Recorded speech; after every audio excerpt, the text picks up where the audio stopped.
Hey, welcome back to the Mr. Excel Netcast. I'm Bill Jelen. Now, in yesterday's Netcast, we had a question from Leon, and Leon wanted to know how to extend a series. Basically, we had these set of numbers. He wanted to be able to have a formula that would forecast the next number in the series.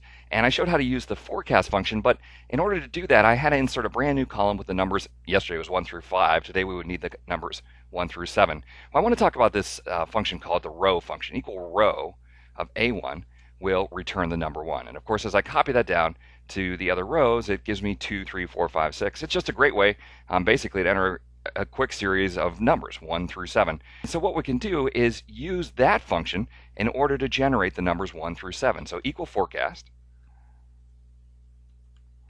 We want the 8th number now. These are the known y's from A1 down through A7.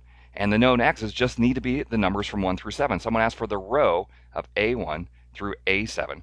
Now, because that's going to return several numbers, that's going to return 7 numbers, we have to enter this as an array formula.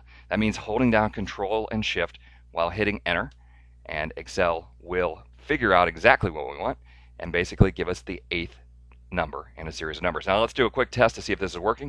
I'm going to take those numbers, copy them, paste them over here, and drag the fill handle.